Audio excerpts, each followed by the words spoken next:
Hermanos, vamos a continuar nuestro estudio bíblico. Hemos estado estudiando el libro del profeta Ezequiel. Hoy vamos a estar en los capítulos 38 y 39.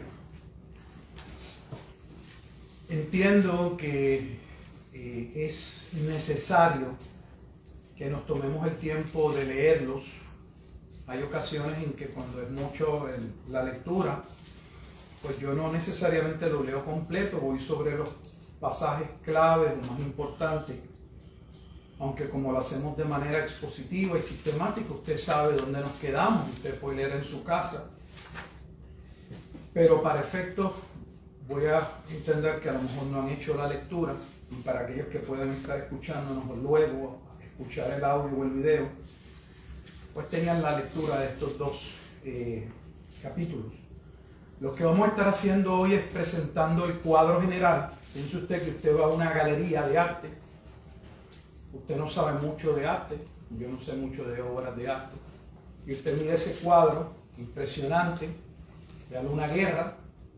No nos vamos a estar fijando y tratando hoy de identificar aspectos o particularidades contenidas en el cuadro, en la pintura, sino que vamos primero a tratar de entender el cuadro en general, de qué trata, para poder entender luego los detalles, porque muchas veces sucede que queremos ir a lo particular, a lo específico, sin entender lo general.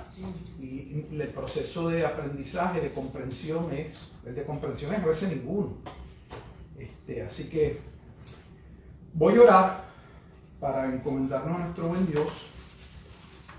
Leemos la escritura, los dos capítulos, y comenzamos a explicar la importancia de estos dos capítulos en Ezequiel. Vamos a ver. Bendito Dios y Padre eterno, te alabamos, te damos gracias, Señor, por este tiempo, esta oportunidad, este lugar que tú provees, para que nosotros, oh Dios, podamos reunirnos como congregación local a estudiar en esta ocasión tu bendita palabra. Palabra que reconocemos procede de tu boca, divinamente inspirada por medio de tu Espíritu Santo, a través de santos hombres que fueron guiados por tu Espíritu para revelar aquello que tú habías trazado, aquello que deseabas comunicar sin error. La reconocemos como una palabra inerrante, infalible, autoritativa. Ella es la autoridad por la cual nosotros debemos dejarnos guiar y vivir. Es la palabra por la cual seremos juzgados. Te pedimos que tu palabra sea edificación a nuestras vidas, que tu Espíritu Santo, de la misma manera en que condujo a estos hombres a constatar a través de la Escritura tu plan, sea iluminando los ojos de nuestro entendimiento para que podamos comprender aquello que ya ha sido revelado. Por lo tanto, Señor, te pedimos una vez más que nos des ojos para ver, oídos para escuchar, y como no cesaremos de pedirte un corazón bien dispuesto para obedecer tu bendita palabra. Reconocemos que ella ha de ser de edificación, que ella corrige, que ella, Padre Santo, nos ayuda a madurar hasta que lleguemos a ese hombre, como dice la Escritura, perfecto, maduro, a la estatura de la plenitud de Cristo, lo que en este momento ninguno de nosotros hemos completado, y la realidad es que por más que nos esforcemos, no completaremos ese proceso. Pues el proceso completo, final, según tu palabra de glorificación, no será sino hasta la segunda venida de Jesucristo. Y no obstante, como dice 1 Juan capítulo 3, nos esforzamos porque aquel que nos salvó es santo, así que sabemos que también debemos ser santos en nuestra manera de vivir. Que a ti sea la gloria y que sea la honra, y que mientras tu palabra sea enseñada y predicada pueda también conducir y traer a aquellos que conforme a tu plan han de proceder al arrepentimiento de sus pecados y a la fe en el único mediador entre Dios y los hombres, que ellos puedan ser conducidos a Cristo. Damos gracias en todo y por todo, en Cristo Jesús oramos. Amén y amén. Vamos a tomarnos entonces el tiempo. A veces yo tiendo a apresurarme, voy a tomarme el tiempo, voy leyendo, tratando de leer con calma, y también la explicación, si nos tardamos algún tiempo explicando y nos toma algunos 2, 3 videos, pues lo hacemos de esa manera. Vamos a leer primero, ¿por qué? Para que tengamos el cuadro claro de esos capítulos, y luego vamos a ver cómo esos capítulos están relacionados a lo que ya se había dicho en Ezequiel, o si es un tema nuevo totalmente. Dice la palabra del Señor en el libro del profeta Ezequiel.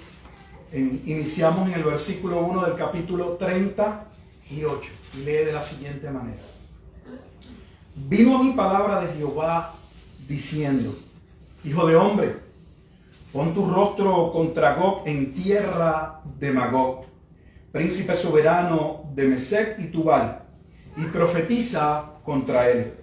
Y di: Así ha dicho Jehová el Señor: He aquí, yo estoy contra ti, oh Gog, príncipe soberano de Mesec y Tubal, y te quebrantaré, y pondré garfios en tus quijadas, y te sacaré a ti y a todo tu ejército, caballos y jinetes, en todo equipados, gran multitud con paveses, y escudos, teniendo todos ellos espadas. Persia, Cus y Fut con ellos, todos ellos con escudo y yelmo. Gomer y todas sus tropas, la casa de Togarma, de los confines del norte, y todas sus tropas, muchos pueblos contigo. Prepárate y apercíbete tú y toda tu multitud que se ha reunido a ti, y sé tú su guarda. De aquí a muchos días serás visitado, al cabo de años vendrás a la tierra salvada de la espada, recogida de muchos pueblos, a los montes de Israel, que siempre fueron una desolación, mas fue sacada de las naciones, y todos ellos morarán confiadamente. Subirás tú y vendrás como tempestad, como nublado para cubrir la tierra serás tú, y todas tus tropas y muchos pueblos contigo. Así ha dicho Jehová el Señor: en aquel día subirán palabras en tu corazón, y concebirás mal pensamiento, y dirás: subiré contra una tierra indefensa, iré contra gentes tranquilas que habitan confiadamente. Todas ellas habitan sin muros y no tienen cerrojos ni puertas, para arrebatar despojos y para tomar botín, para poner tus manos sobre las tierras desiertas ya pobladas y sobre el pueblo recogido entre las naciones, que se hace de ganado y posesiones, que mora en la parte central de la tierra. Sabá y Dedán y los mercaderes de Tarsis, todos sus príncipes, te dirán: ¿has venido a arrebatar despojos? ¿Has reunido tu multitud para tomar botín, para quitar plata y oro, para tomar ganados y posesiones, para tomar grandes despojos? Por tanto, profetiza, hijo de hombre, y di a Gog: así ha dicho Jehová el Señor: en aquel tiempo, cuando mi pueblo Israel habite con seguridad, ¿no lo sabrás tú? Vendrás de tu lugar, de las regiones del norte, tú y muchos pueblos contigo, todos ellos a caballo, gran multitud y poderoso ejército. Y subirás contra mi pueblo Israel como nublado para cubrir la tierra. Será el cabo de los días. Te traeré sobre mi tierra, para que las naciones me conozcan, cuando sea santificado en ti, oh Gog, delante de tus ojos. Así ha dicho Jehová el Señor: ¿no eres tú aquel de quien hablé yo en tiempos pasados por mis siervos los profetas de Israel, los cuales profetizaron en aquellos tiempos que yo había de traer sobre ellos? En aquel tiempo, cuando venga Gog contra la tierra de Israel, dijo Jehová el Señor, subirá mi ira y mi enojo, porque he hablado en mi celo y en el fuego de mi ira, que en aquel tiempo habrá gran temblor sobre la tierra de Israel, que los peces del mar, las aves del cielo, las bestias del campo y toda serpiente que se arrastra sobre la tierra y todos los hombres que están sobre la faz de la tierra temblarán ante mi presencia y se desmoronarán los montes y los vallados caerán y todo muro caerá a tierra. Y en todos mis montes llamaré contra él la espada, dice Jehová el Señor. La espada de cada cual será contra su hermano.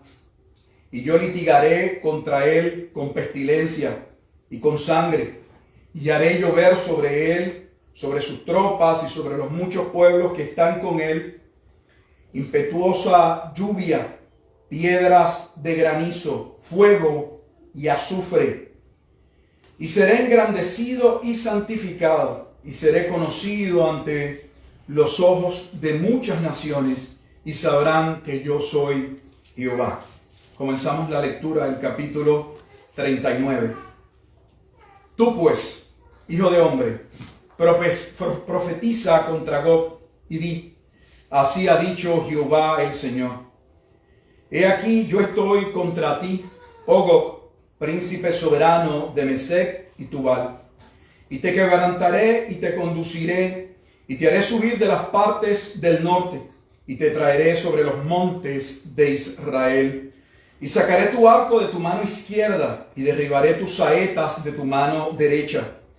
Sobre los montes de Israel caerás tú, y todas tus tropas y los pueblos que fueron contigo, a aves de rapiña de toda especie, y a las fieras del campo te he dado por comida. Sobre la faz del campo caerás, porque yo he hablado, dice Jehová el Señor. Y enviaré fuego sobre Magog y sobre los que moran con seguridad en las costas, y sabrán que yo soy Jehová. Y haré notorio mi santo nombre en medio de mi pueblo Israel, y nunca más dejaré profanar mi santo nombre. Y sabrán las naciones que yo soy Jehová, el Santo en Israel. He aquí viene y se cumplirá, dice Jehová el Señor. Este es el día del cual he hablado. Y los moradores de las ciudades de Israel saldrán y encenderán y quemarán armas, escudos, paveses, arcos y saetas, dardos de mano y lanzas, y los quemarán en el fuego por 7 años. No traerán leña del campo, ni cortarán de los bosques, sino quemarán las armas en el fuego, y despojarán a sus despojadores, y robarán a los que les robaron, dice Jehová el Señor. En aquel tiempo yo daré a Gog lugar para sepultura allí en Israel, el valle de los que pasan al oriente del mar, y obstruirá el paso de los transeúntes, pues allí enterrarán a Gog y a toda su multitud, y lo llamarán valle de Amón Gog. Y la casa de Israel los estará enterrando por 7 meses para limpiar la tierra. Los enterrará todo el pueblo de la tierra, y será para ellos célebre el día en que yo sea glorificado, dice Jehová el Señor. Tomarán hombres a jornal que vayan por el país con los que viajen, para enterrar a los que queden sobre la faz de la tierra, a fin de limpiarla. Al cabo de 7 meses harán el reconocimiento. Y pasarán los que irán por el país, y el que vea los huesos de algún hombre pondrá junto a ellos una señal, hasta que los entierren los sepulteros en el valle de Amón Gog. Y también el nombre de la ciudad será Amona, y limpiarán la tierra. Y tú, hijo de hombre, así ha dicho Jehová el Señor, di a las aves de toda especie y a toda fiera del campo, juntaos y venid, reunidos de todas las partes, a mi víctima que sacrifico para vosotros, un sacrificio grande sobre los montes de Israel. Comeréis carne y beberéis sangre. Comeréis carne de fuertes y beberéis sangre de príncipes de la tierra, de carneros, de corderos, de machos cabríos, de bueyes y de toros engordados, todos en Basán. Comeréis grosura hasta saciaros y beberéis hasta embriagaros de sangre de las víctimas que para vosotros sacrifiqué. Y os saciaréis sobre mi mesa de caballos y de jinetes fuertes y de todos los hombres de guerra, dice Jehová el Señor. Y pondré mi gloria entre las naciones, y todas las naciones verán mi juicio, que habré hecho, y mi mano que sobre ellos puse. Y de aquel día en adelante sabrá la casa de Israel que yo soy Jehová, su Dios. Y sabrán las naciones que la casa de Israel fue llevada cautiva por su pecado, por cuanto se rebelaron contra mí. Yo escondí de ellos mi rostro y los entregué en mano de sus enemigos. Y cayeron todos a espada, conforme a su inmundicia y conforme a sus rebeliones. Hice con ellos y de ellos escondí mi rostro. Por tanto, así ha dicho Jehová el Señor: ahora volveré la cautividad de Jacob y tendré misericordia de toda la casa de Israel. Me mostraré celoso por mi santo nombre. Y ellos sentirán su vergüenza y toda su rebelión con la que prevaricaron contra mí, cuando habiten en su tierra con seguridad y no haya quien los espante. Cuando los saque de entre los pueblos y los reúna de la tierra de los enemigos, y así se ha santificado en ellos ante los ojos de muchas naciones. Y sabrán que yo soy Jehová su Dios, cuando después de haberlos llevado al cautiverio entre las naciones, los reúna sobre su tierra, sin dejar allí a ninguno de ellos. Ni esconderé más de ellos mi rostro, porque habré derramado de mi espíritu sobre la casa de Israel, dice Jehová el Señor. Bueno, entonces vamos a ir sobre esta profecía contra Gog. Algunos le llaman la profecía de Gog y Magog, es lo usual que usted escucha. Y vamos a colocar el contexto. Vamos al capítulo 33. Estamos en Ezequiel, nos movemos al capítulo 33. Y vamos a avanzar brevemente para poner el contexto. Y lo que quiero poder mostrarles primeramente es que estos dos capítulos que acabamos de dar lectura no es un cambio abrupto en lo que se viene hablando, no es un tema nuevo que de momento surge, sino que este capítulo 38 y 39 guardan relación con el contexto previo y vamos a ver dónde conecta. Por poner un capítulo que es importante, voy a iniciar en el capítulo 33. Y allí se hablaba del deber de la atalaya. Recordamos que la atalaya es aquel hombre que Dios ha puesto para prever, para mirar, para estar pendiente de cualquier amenaza que pueda tener el pueblo. Y es su responsabilidad notificar, levantar alarma al pueblo para que el pueblo ¿qué? Se preparase. Esos atalayas, en el capítulo 34, representan los pastores. Los pastores eran el liderato, entiéndase, sacerdotes, profetas, el rey y los que con el rey estaban, que debían cuidar y velar del pueblo. Debían proteger las ovejas, y las ovejas era el pueblo. Pero no lo habían hecho. No, los atalayas no habían levantado su voz, todo lo contrario. Habían pervertido la voz de Dios, habían cambiado los mandamientos de Dios. Y lejos de cuidar las ovejas, habían sacado provecho de las ovejas. Ese es el capítulo en el que Dios dice que Él va a venir a salvar a sus ovejas, que Él viene como un pastor. Y luego dice que va a enviar el pastor, que ese pastor es aquel que viene de la casa de David, que no es otro que Jesucristo, que es su siervo. Allí estamos en el capítulo 34 y los versículos 22 al 25, donde establece que ese siervo, que es aquel que viene de David, también será el que cumplirá el pacto de paz, y ese pacto de paz es el nuevo pacto. Cuando pasamos al capítulo 35, parecía en nuestro estudio que también hubiese una interrupción. Se coloca una profecía sobre Edom, una profecía que guarda relación con otros capítulos previos donde se hablaba de una serie de naciones que serían juzgadas. Y vimos cómo el nombre de Edom, los edomitas, representan no a naciones paganas, porque hay una conexión del pueblo de Israel con Edom. ¿Por qué? Porque son ambos, Jacob y Esaú, eran hijos de Isaac. Isaac era uno de los patriarcas, un hombre conforme a la promesa. Por lo tanto, ese nombre Edom representa a todos aquellos de Israel, como también fuera de Israel, que no serán llamados a salvación. Si usted lo ve en Romanos capítulo 9, son los vasos de misericordia y los vasos de ira, porque no todos de Israel serían llamados a salvación.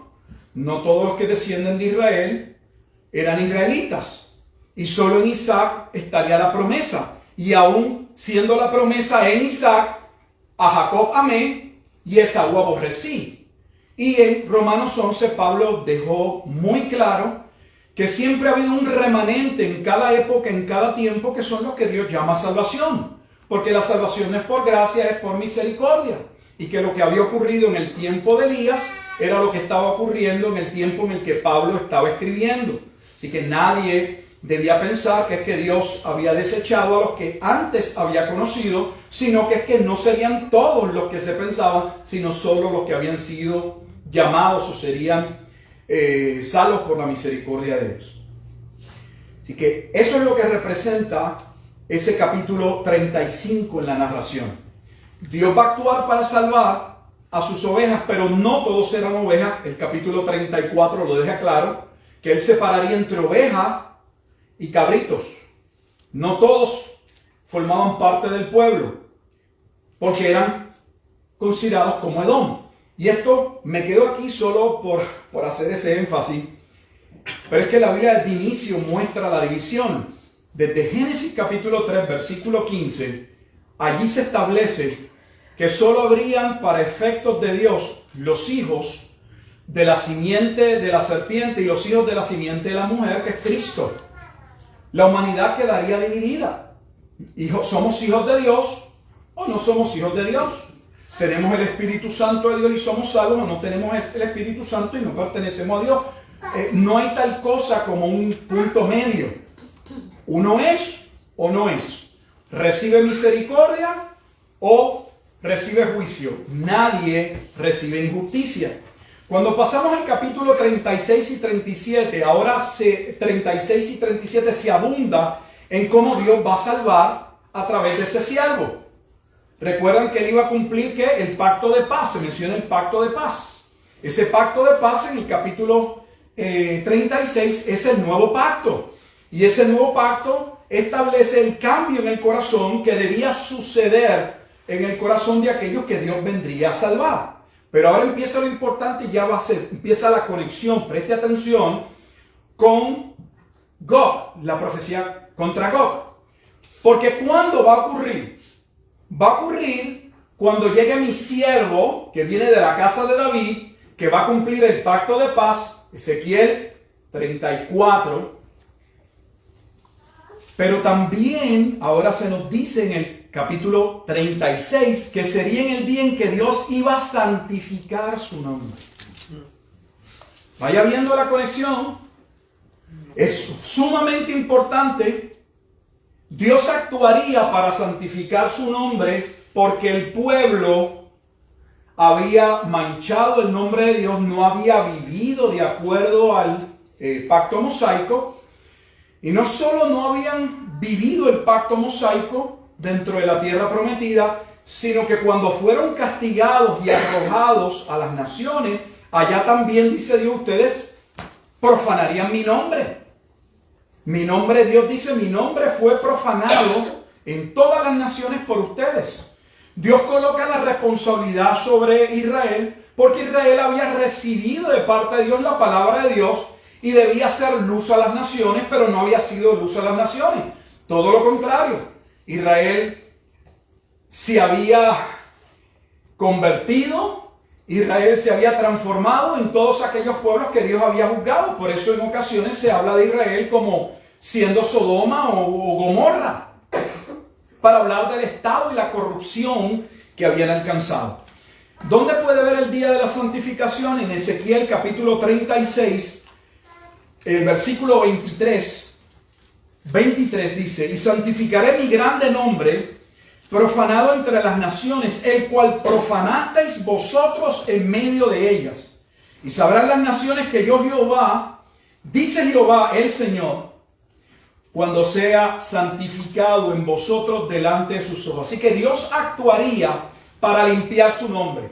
Y esto lo hemos dicho, que Dios lo haría, no porque lo merecían, sino lo haría por sí mismo. Eso lo dice el versículo 22, como lo dice el versículo 32 del capítulo 36.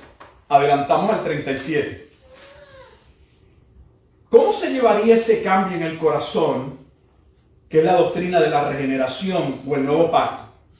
Para que el pueblo tuviese una idea de cuál era su estado y lo que iba a ocurrir, entonces se presenta el valle de huesos secos.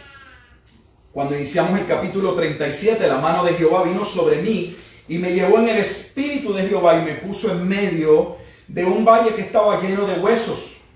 Y ese valle lleno de huesos, conforme ese mismo capítulo, el versículo 11, y me dijo luego: hijo de hombre, todos estos huesos son la casa de Israel. Así que Dios actuaría para resucitar hombres que estaban como muertos. Así que Israel tenía algo especial que los separaba de los gentiles, que había recibido la palabra de Dios, como Pablo dice en Romanos. ¿Cuál es la diferencia entre un judío y un gentil? Pablo dice en Romanos: no es la condición moral ni ética, los dos son iguales de pecadores. No es la forma en la que Dios va a intervenir para salvar, solo hay salvación en Cristo y es por gracia, no es por obras. La única diferencia es que ellos habían recibido la ley. Tenían ventaja sobre los otros pueblos. Dios les había favorecido, habían visto los actos de Dios, pero Dios mismo dice en Romanos exactamente lo que estamos leyendo en Ezequiel, que su nombre era mancillado, su nombre era vituperado, era calumniado, su nombre había sido manchado por causa del propio pueblo de Israel, por sus actos, su manera de vivir. Así que Dios va a actuar. Y en ese momento que Dios actuara, que actuaría sobre un remanente, ¿qué iba a ocurrir? Lo que en casi 1000 años no se había podido lograr, que era que aquella ruptura, división, aquel cisma que ocurrió en Israel, que se divide entre el reino del norte y el reino del sur, se iba a resolver. En el Mesías, un remanente del norte y un remanente del sur serían unidos por ese pastor, por ese rey, donde habría una sola nación bajo un solo rey. Y ese sería el momento en que Dios los iba a limpiar. Y en ese capítulo 37 se nos dice una vez más, al final del versículo 25, mi siervo David será príncipe de ellos para siempre. Y haré con ellos pacto de paz, pacto perpetuo será con ellos. Así que el Mesías establecería el nuevo pacto. Entonces entramos a Ezequiel capítulo 38 y 39 y hay un cambio abrupto. Si usted lee, y yo le invito a leer, yo sé que muchos no son dados a la lectura o a la investigación. Yo creo que en este momento de mi vida yo no podría vivir sin hacer eso. Es algo que está Dios puso cuando me salvó. Y es increíble la cantidad de comentarios o teólogos que cuando llegan a este capítulo sucede un salto a lo alto. Hay un vacío, de momento cambia el tema y hay una profecía de juicio que no guarda relación con lo que acabamos de decir. ¿Cuál es la relación entonces de Gog y Magog con lo que venimos hablando? Déjeme resumirle del capítulo 33 al 37. Dios va a hablar, Dios va a actuar, lo va a hacer por su nombre, va a salvar un remanente. Cuando llegue el Mesías, que es el Hijo de David, que es Jesucristo, quien va a establecer el pacto de paz, y él, o en él, el pueblo que sería llamado tanto del norte como del sur. Sería un solo pueblo, tendrían un solo rey, y ese rey es el rey que tendría un reino ¿qué? Eterno, y su pacto por tal razón sería un pacto ¿qué? Perpetuo. ¿Cuándo? Cuando él cambiara el corazón, tal y como sucede en el valle de los huesos secos, serían resucitados. Efesios 2. Él nos rescató de la muerte, nos levantó. Estábamos muertos en nuestros delitos y pecados. Aquellos que hemos estado estudiando los profetas, y creo que con ustedes tengo una ventaja. Si estuviera explicando esto para otras personas sería un problema o me tomaría mucho tiempo. Voy a explicarles por qué ustedes tienen una ventaja abismal. Porque lamentablemente, primero hay un desconocimiento del Antiguo Testamento que es evidente. Pero cuando se habla de los profetas con relación al Mesías, lo que se destaca, de lo que se habla, es de la salvación que vendría con el Mesías. Pero nosotros que hemos pasado ya por todos los profetas menores y estamos en el proceso de terminar todos los mayores, lo que hemos visto es consistentemente que cuando el Mesías viniese iba a traer ¿qué? Salvación y juicio. Esa es la conexión de la profecía de Gog. Porque va a continuar hablando, pasa es que si se lee, por eso me tomé el tiempo de leer y lo voy a relacionar. Dios dice que Él va a actuar en el día en el que se va a santificar. Y exactamente ese es el día que corresponde con Gog y Magog. Exactamente lo mismo. Solo que ahora el aspecto de la santificación es el aspecto del juicio. Porque en los profetas se habla en que Dios sería glorificado tanto salvando como juzgando. Los capítulos previos están hablando del momento en que Dios va a santificar su nombre y que va a dar a conocer su nombre por medio de la salvación de un remanente. Pero ahora tenemos también la parte de la profecía donde se establece que según unos iban a ser resucitados, otros serían castigados. Pero se retoma Edom, o la profecía anterior de las naciones que también serían juzgadas porque habían actuado contra Israel.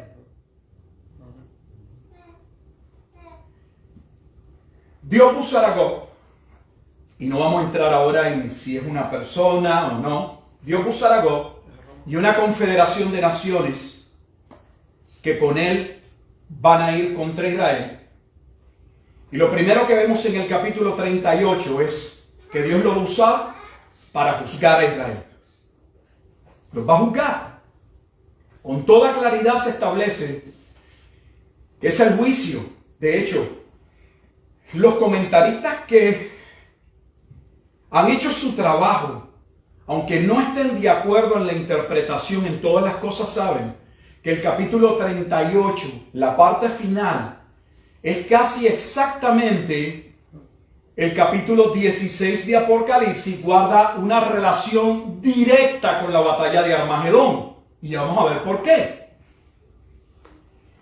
Cuando iniciamos el capítulo 39, debió usted también poder notar que como inicia una nueva profecía.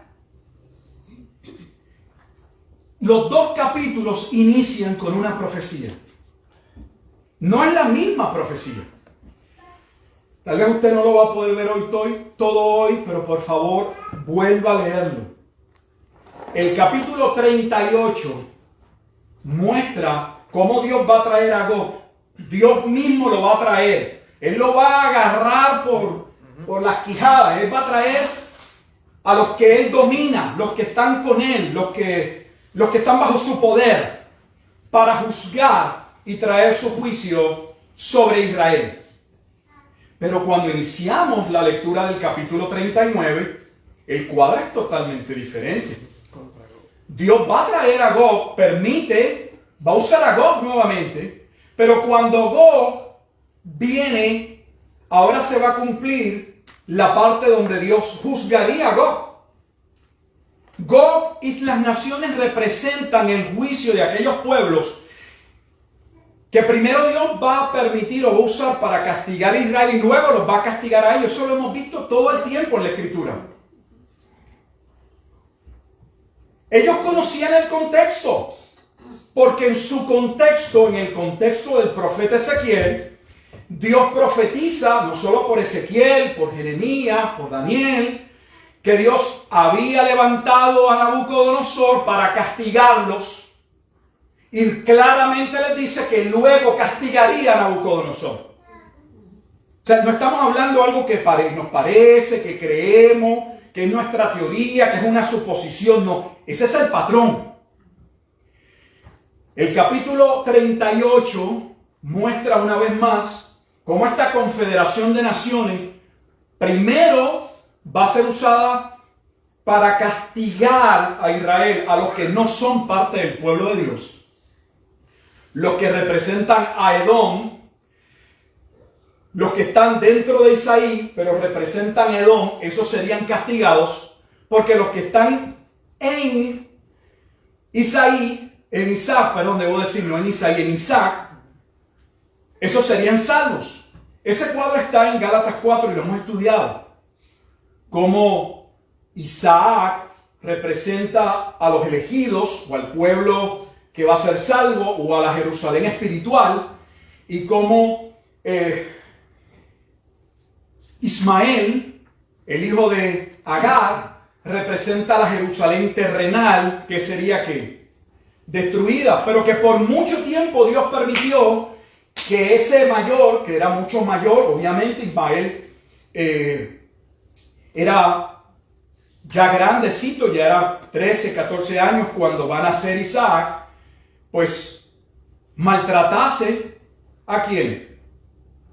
A Isaac, al punto que Dios le va a decir, ¿sabes qué? Tienes que despedir a la esclava y también a ese muchacho, porque él no va a heredar. No va a heredar. Y Pablo lo trae a colación en Gálatas, como diciendo que los verdaderos hijos, por un tiempo Dios permite que sean oprimidos, pero luego Dios va a vindicar y Dios los va a juzgar. Ese es el cuadro todo el tiempo. Dios permite el mal, lo permite, Él no lo trae, pero lo permite, y finalmente Dios va a actuar, Dios está cumpliendo su plan, y su plan va a ser glorioso para sus hijos.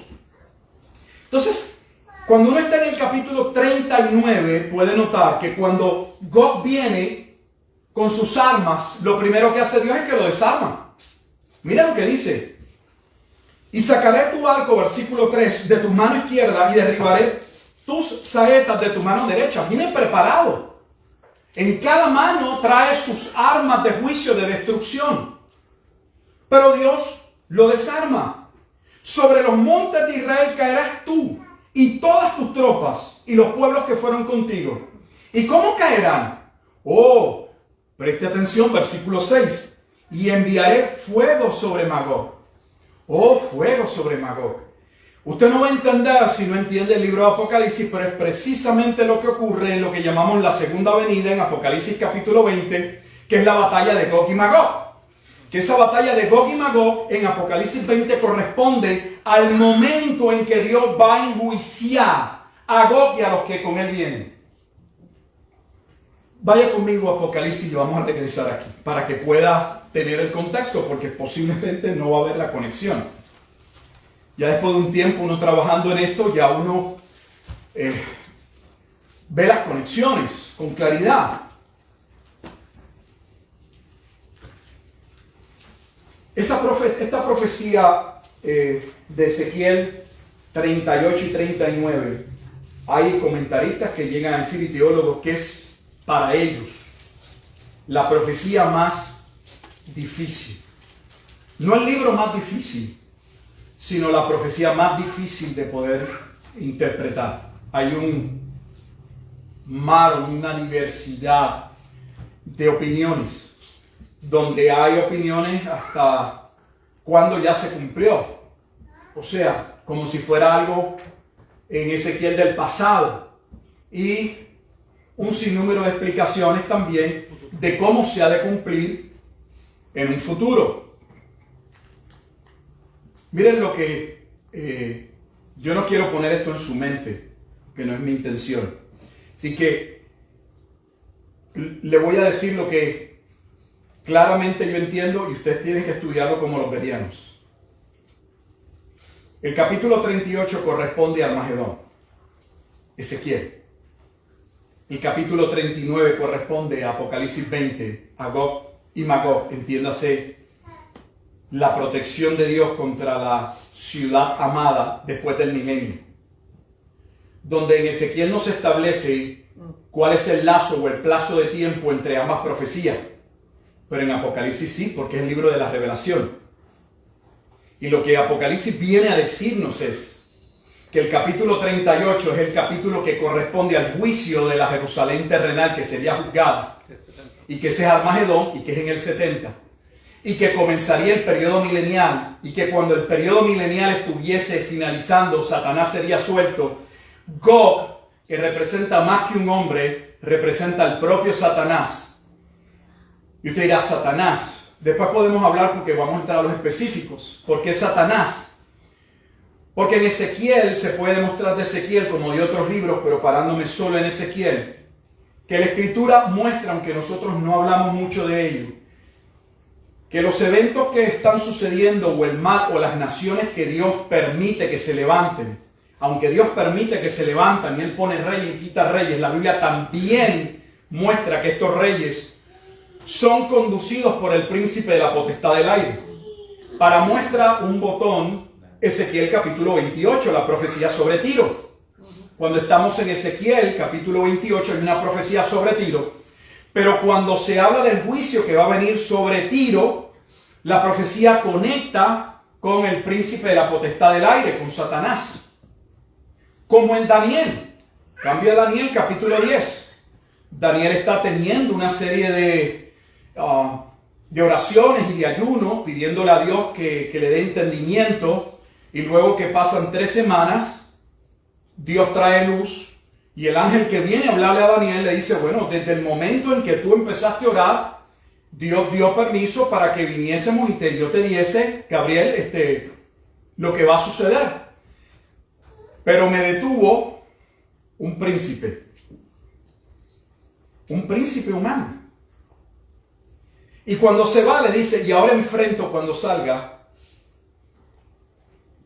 me detuvo Persia y ahora enfrento al de Grecia.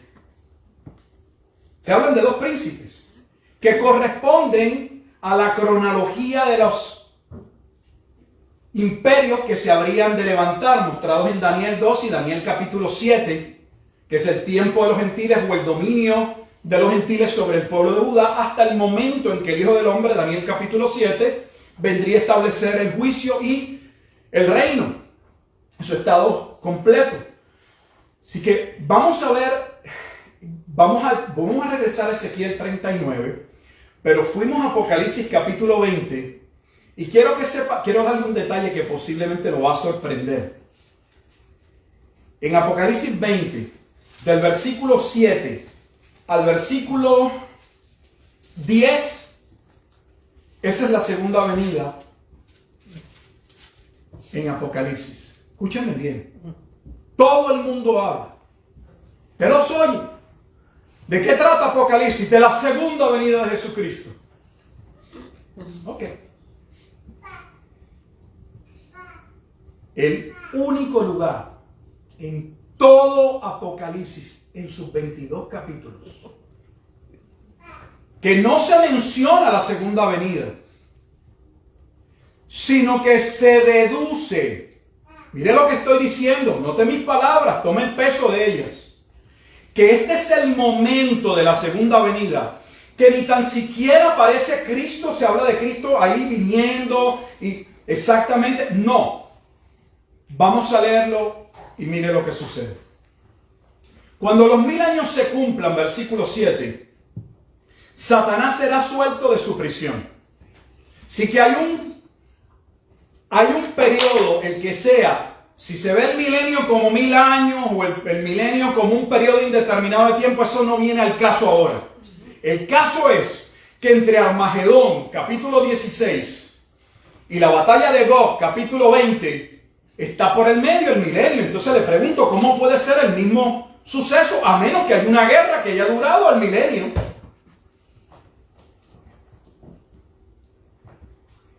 Sin entrar, porque le dije que queremos ver el cuadro primero general, que la descripción de los ejércitos son ejércitos antiguos. Vienen en caballo, traen espada. No corresponde a nuestro tiempo. Pero por eso le dije, vamos a ver primero el cuadro general.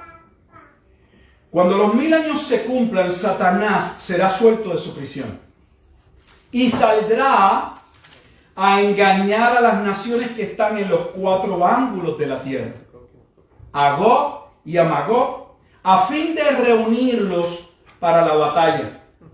La batalla que estamos leyendo en la profecía del capítulo 39, donde no se le va a permitir, va a haber, engaña, pero cuando va a llevar a cabo su ataque, y su ataque contra una ciudad distinta. Escuchen mis palabras, por favor.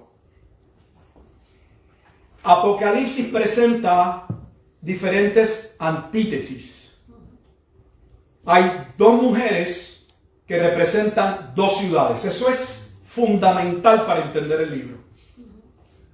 Una mujer es prostituta y ramera. Y como prostituta y ramera debe ser juzgada y el pago es ¿qué? Muerte. La otra es llamada la esposa, la amada, va a ser protegida. En Armagedón, la ciudad o la Jerusalén terrenal, Gálatas 4, va a ser juzgada. Como Jesucristo mencionó que había establecido Daniel en la profecía que le fue dado por Dios, que Jerusalén sería asolada y el templo destruido. Por lo tanto, no iba a ser protegida. Y eso es lo que vemos en el capítulo 38. Que en esa primera incursión, Dios no protege la ciudad. Vamos a entrar a lo específico. Pero cuando vamos al capítulo 39, si uno es un lector cuidadoso, si usted lee a lo loco, a rápido, sin poner, usted no sabe ni lo que está leyendo. Termina y no sabe ni lo que leyó. Viene Satanás, vuelve a engañar a las naciones, se le permite engañar a las naciones y los indispone ahora contra quién. Mire cómo es descrita la ciudad en el versículo 9. Y subieron sobre la anchura de la tierra y rodearon el campamento de los santos, la ciudad amada. Representa la iglesia. Representa la iglesia constituida del remanente que fue salvo de la gran tribulación, que tiene a Cristo como el cordero inmolado, aquel que dio su sangre, aquel que los redimió. Por eso el título cordero es importante en el libro de Apocalipsis. Y de Dios descendió fuego del cielo y los consumió. Eso no es lo que leímos en él. Hermano, no es parecido. Capítulo 38 de Ezequiel corresponde a Apocalipsis 16. Capítulo 39 de Ezequiel es Apocalipsis capítulo 20, versículos 7 al 10. El espacio que no se nos dice en Ezequiel, ¿cuándo se cumpliría la primera profecía? ¿Y cuánto espacio habría esta otra? No se da. Solo se nos dice cuándo se cumpliría la primera profecía. Y lo vamos a ver en los detalles. La del capítulo 38. ¿Por qué? Porque es cuando el Mesías viniese y fuese a santificar a su pueblo, lo que corresponde a su primera venida. Así que sale fuego del cielo y los consumió. Ese versículo 9, y solo ese versículo, es la segunda venida.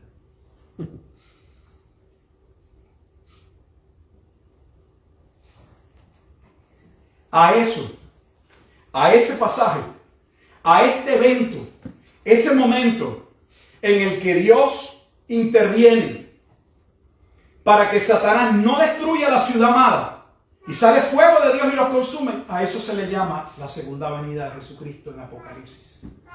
A mí me da pena porque la iglesia en general, el desconocimiento de la Escritura es abismal. Estamos años luz de estar en primer grado de una escuela bíblica. Pero no lo reconocemos porque si algo usted puede ver en las redes sociales, el orgullo y la prepotencia. Todos son teólogos. Todos son teólogos. Todos.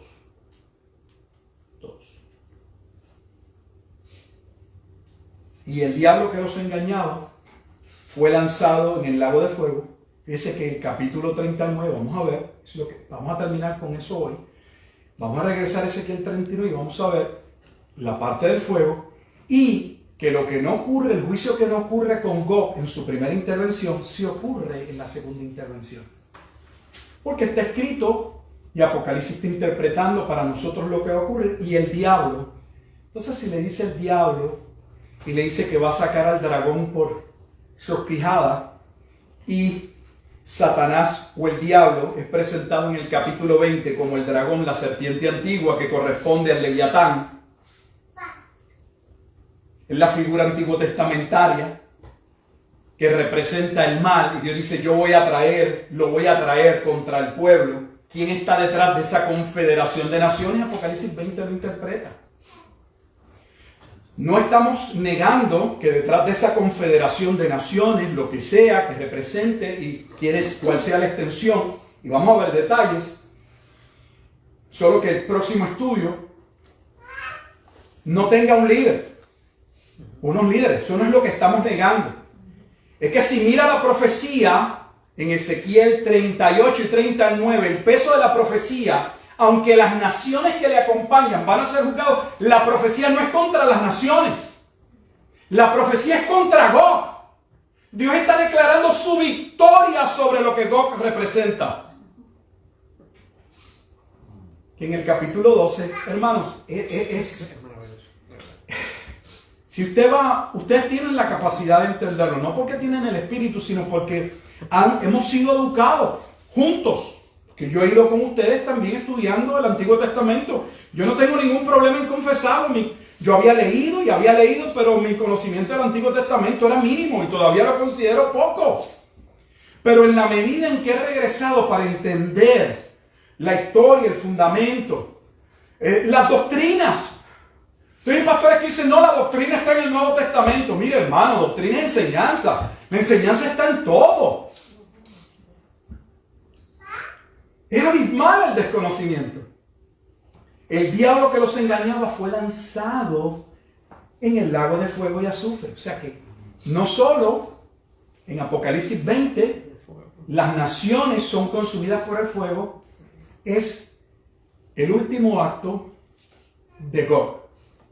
Y en Apocalipsis 20 representa el último acto que Dios le permite a Satanás llevar a cabo. Que no se concreta, porque cuando va a llevar a cabo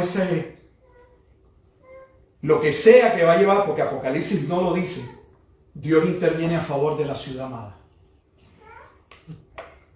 Nosotros estudiamos Apocalipsis. ¿Y qué vimos cuando hablamos de Armagedón y de Gog y Magog? En primer lugar, escuche. Si usted va a una gráfica, y yo le invito a que usted lo haga, lo que aquí se dice, usted lo puede corroborar, estudiar. Si usted va a una gráfica de cualquier sistema premilenial dispensacionalista, entienda lo más fácil la doctrina del rapto y ve el esquema que ellos han hecho de eventos, en una gráfica de eventos. Cuando sucede la segunda venida, ponga el micrófono, es la segunda venida. De este lado es la gran tribulación. Son los 7 años. 3 años y medio, 3 años y medio. El micrófono representa la segunda venida. Luego viene el milenio para ellos. Y luego del milenio está Gog y Magog. En el esquema premilenial dispensacional está sumamente claro, pero contundentemente claro, dramáticamente claro que Armagedón y Gog y Magog no es el mismo evento. Que son dos batallas diferentes, separadas nuevamente por el milenio. En lo que estamos en desacuerdo es dónde colocamos el milenio, pero está separado por el milenio. O sea que no puede haber ningún conflicto en lo que estamos hablando, porque es exactamente lo mismo si alguien entiende lo que estoy hablando. Es lo mismo. No es la misma. ¿Por qué no es la misma batalla? Le voy a dar sobre algunos detalles, ya los he hablado. En primer lugar, ya lo hemos dicho 1000 veces, está separado por el milenio. Como un evento, si un evento está separado por 100 años, ¿puede ser el mismo evento luego de 100 años? Pues obviamente no. En segundo lugar, una mujer o una ciudad es destruida por su prostitución y la otra ciudad es amada y es protegida. ¿Cómo puede ser la misma mujer la prostituta y la esposa? ¿Cómo puede Dios en un mismo acto destruir y proteger? No es el mismo evento. Ni en Apocalipsis se puede decir que es el mismo evento. Y aunque usted no lo crea, son muchos los que unen Armagedón y Gog y Magog como una misma batalla. En dos facetas o en dos momentos diferentes de la misma batalla. No es la misma batalla. El hecho que esté unida por una persona, un personaje que se llame Gog y una confederación de naciones, no significa que es el mismo evento. Porque hay una confederación de naciones en Armagedón. Dios trae una confederación de naciones que están unidas por el Imperio Romano.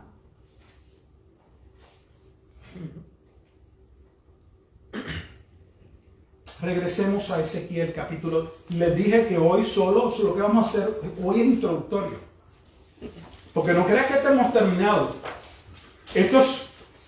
Estamos viendo el cuadro, pues vamos a una galería, hay un cuadro, una escena de una guerra, y estamos viendo primero el cuadro.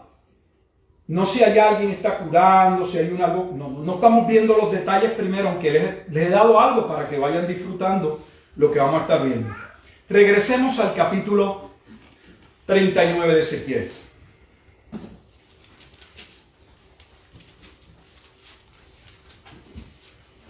Entonces en Ezequiel, del versículo 1 al versículo 16, va a ocurrir la intervención de Dios a favor de su pueblo, donde Dios va a desarmar el plan de Gog, el engaño que provoca según Apocalipsis capítulo 20, y donde en Apocalipsis 20 sale fuego del cielo, donde en Ezequiel 39:6, y enviaré fuego sobre Magog y sobre los que moran con seguridad en las costas. Y hay una cena que también confunde a muchos, porque hay dos cenas, porque el escenario de la cena no es particular de un solo evento. El escenario de la cena está en Deuteronomio 28, en las profecías con relación al antiguo pacto, donde se establece que cuando el pueblo desobedeciera a Dios, o cualquier pueblo que fuese juzgado por Dios, Dios enviaría su juicio.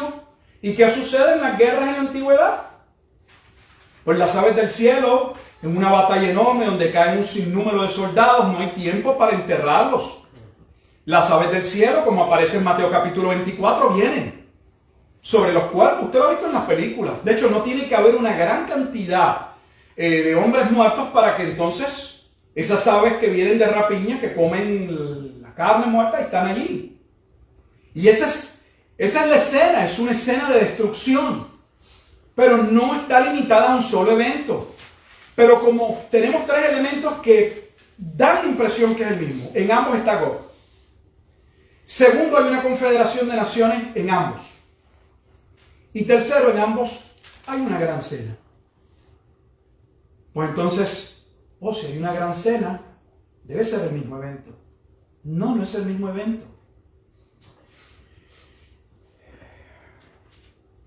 Es necesario que usted vuelva a leer con calma en su casa el capítulo 38 y el capítulo 39 y observe que hemos visto hoy, pues ya son las 8, que hay una unidad de propósito en estos capítulos, que no se inicie una profecía, sino que para que darle dos pasajes en el capítulo 38 de Ezequiel, mira el 16. Casi al final, la última oración. Cuando sea santificado en ti. ¿Cuándo es el momento que habíamos leído anteriormente que Dios se iba a santificar? Que iba a santificar su nombre cuando el Mesías viniese.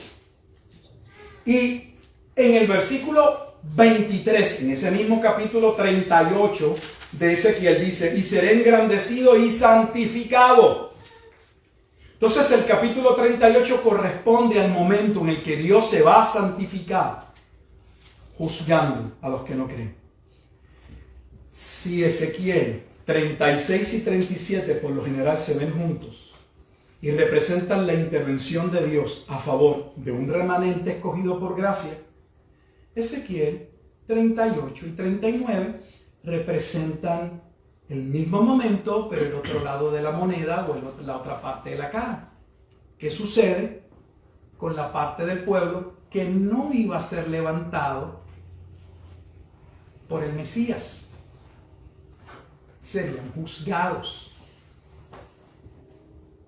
¿Y a quién Dios usa en ese momento en el que va a actuar para enjuiciar? Trae a Gog. Léalo. Más allá de quién es Gog y a quienes representan las naciones, es Dios quien lo trae sobre su pueblo.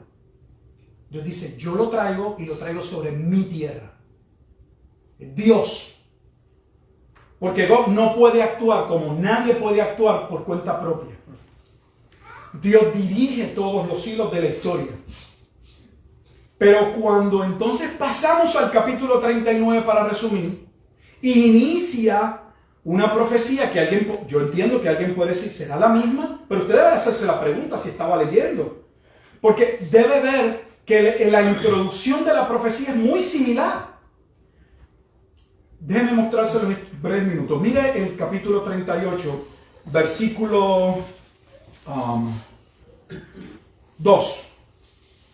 Voy, 1 al 3. Vino mi palabra de Jehová diciendo, hijo de hombre, pon tu rostro contra Gog en tierra de Magog, príncipe soberano de Mesec y Tubal, y profetiza contra él. Y di, así ha dicho Jehová el Señor, he aquí yo estoy contra ti, oh Gog. Vea que la profecía es contra Gog. Príncipe, vuelve a establecer lo que él es príncipe, soberano de Mesec y Tubal. Y te quebrantaré y pondré garfios en tus quijadas. Y te sacaré a ti y a todo tu ejército, caballos, jinetes, bla, bla, bla, bla. Mire el capítulo 39. Tú pues, hijo de hombre, profetiza contra Gog. Y di, así ha dicho Jehová el Señor, he aquí yo estoy contra ti, oh Gog, príncipe soberano de Mesec y Tubal.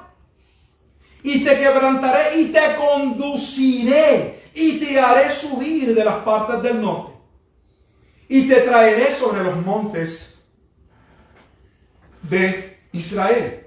O sea que yo entiendo que alguien pueda leer ambas profecías y decir, hay un parecido, a lo mejor en la misma profecía. Encima de eso ya hemos visto que hay la figura de Gog en ambas, una confederación de naciones y un evento de juicio descrito por aves del cielo que vienen a una gran cena. Pero hay una separación entre estos dos eventos y vamos a estar mostrando las particularidades entre lo que ocurre en Armagedón y la descripción que se hace en Ezequiel 38, que usted se va a sorprender, casi la exactitud con Apocalipsis capítulo 16 y el capítulo 39, que ahora por causa de Apocalipsis ya sabemos que no es la misma profecía, que hay una separación entre ambos eventos y que esa separación entre ambos eventos es el milenio. Donde, para hacerlo más sencillo, lo que se nos está diciendo es que Dios va a juzgar a su pueblo como dijo por los profetas. Cristo va a cumplir el pacto de paz. Él será salvación para muchos, pero no para todos. El pueblo que no iba a escuchar, como Isaías profetizó entre otros, sería destruido. A ver cómo guarda relación esto con el cántico profético, completamente. Porque está relacionado al versículo 17 del capítulo 38, porque si usted le dice que ya esto Dios lo había hablado de hace mucho tiempo, que Ezequiel no está trayendo una profecía, aquí sucede lo mismo que en Mateo 24, que alguien puede creer que Jesús está trayendo una nueva profecía. Jesús dice, no estoy hablando de una nueva profecía. El que le entienda, yo estoy citando lo que Daniel dijo. Y si usted lee con calma, que es lo que muchos no hacen, el versículo 17 del capítulo 38 dice que ya los profetas habían hablado de este momento. El momento en que Dios actuaría en su ira y en su celo para destruir Israel. Y la profecía de base es el cántico profético. Puede buscar donde usted quiera, es el cántico profético de Moisés. Y ustedes saben de lo que estoy hablando, en otros lugares no van a saber de lo que estoy hablando. Deuteronomio capítulo 32.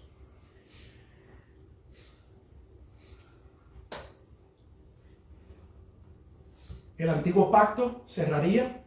El Israel de abajo sería castigado. Dios permitiría el periodo milenial, restringiría el engaño del enemigo, porque el encarcelamiento no significa que lo metieron en una cárcel literalmente y que Satanás no hace nada. Eso no es el significado del capítulo 20. Pero cuando ya esté el momento de la segunda venida, cuando se termina, Dios permite que Satanás sea suelto. Vuelve Dios a permitirle que engañe a las naciones. Y cuando vuelve a tentar, pero esta vez contra la ciudad amada, contra ese pueblo que en el capítulo 37 estaría unido con un solo rey, en una misma nación, y que conforme a Romanos 11 también le serían injertados los gentiles, Dios no permite que Él destruya su ciudad amada. Va a dar su último golpe. Esto no significa que Dios no le ha permitido al mal hacerse estragos y usarlo para castigar y seguir haciendo lo mismo que hemos visto. Pero cuando llegue ese momento y vaya a ser su última, no sé, lo que la Biblia no lo describe, Dios va a proteger a esa ciudad. Gog será destruido, Satanás será destruido en Apocalipsis 20 porque será echado al lago de fuego. Y azufre no es la muerte, porque es un ángel, y los ángeles no mueren, estamos en estado eterno. Aún los que pecan contra Dios no mueren, van hacia al lago de fuego y azufre. No hay tal cosa como la muerte, como la extinción del alma o la aniquilación del alma, y que bueno, pues no hay problema, hago lo que quiera aquí porque una vez muera aquí acabó todo. Eso no es lo que plantea la Escritura. Lo mismo que sucede con relación a los hombres, sucede con los ángeles. Entonces Satanás es echado al lago de fuego y con él todos los que no creyeron, dando paso en la segunda venida a esa resurrección general, al juicio entre el gran trono blanco y al establecimiento del reino consumado en el cielo nuevo y la tierra nueva, capítulo 21 de Apocalipsis. Es glorioso, de verdad que es glorioso. Yo sé que pueden estar abrumados, pero yo no creo que para nosotros como iglesia local lo que yo había dicho sea nuevo. Hemos dicho muchas cosas que ya en otros estudios han salido, solo tal vez lo que usted está viendo son cómo conectamos los puntos que tal vez no los habíamos conectado o usted no los había podido conectar. Por favor, vuelvo y le digo, estudie estos capítulos. Si es posible, lea un poquito antes para que usted vea que esta profecía no es un cambio abrupto, no hay un salto a lo alto, no se establece una algo nuevo y Ezequiel cambió y ahora no. Dios va a santificar su nombre, tanto levantando un pueblo que está muerto, resucitándolo, como va a actuar para santificar su nombre, juzgando a los que merecen juicio. Vamos a orar. Padre, te damos gracias en esta noche por este tiempo en el que tú nos permites congregarnos, reunirnos como hermanos en este lugar, agradecidos porque tú así lo dispongas y lo permitas para que podamos ser instruidos en tu palabra, en tu verdad, en aquella palabra profética segura en la cual podemos confiar, en la cual debemos estar atentos como una antorcha que alumbra en un mundo de oscuridad. Permitas tú, oh Dios, que así tu palabra ilumine, oh Dios, nuestra mente y nuestros corazones, que ella transforme cada área de nuestra vida, que podamos apartarnos de aquello que corrompe, que contamina, aquello que no te agrada, aquello que no es conforme a tu voluntad, aquello que no solamente nos hace esclavos, sino nos hace que le hagamos daño a nuestro prójimo, y que podamos, Padre Santo, por tu gracia, buscar y procurar la santidad sin la cual nadie verá al Señor. Que a ti sea la gloria y sea la honra, pues no procuramos absolutamente lo que hemos dicho, ninguna gloria, Señor. Tú conoces nuestros corazones. Hablamos con convicción, pero también con profundo dolor, no solamente por poder ver el tiempo que perdimos en muchos años por estar leyendo libros y no atendiendo tu palabra, y al ver la gran confusión en muchos pasajes de la Escritura luego de 2000 años y preguntándonos cómo es posible que profecías donde tú mismo revelas lo que va a pasar para que el pueblo entienda, terminan siendo profecías sin entendimiento. Es contradictorio. Que envíes tu palabra para iluminarnos y que luego estemos ciegos. Ayúdanos, Dios, a poder interpretar Escritura con Escritura, a entender que nuestra fe es de la Escritura, pero que ella no niega ni hace, Padre Santo, a un lado la razón y el entendimiento. Que podamos juzgar tu palabra y entenderla y valorarla, aceptarla y ponerla como fundamento, porque es palabra de verdad.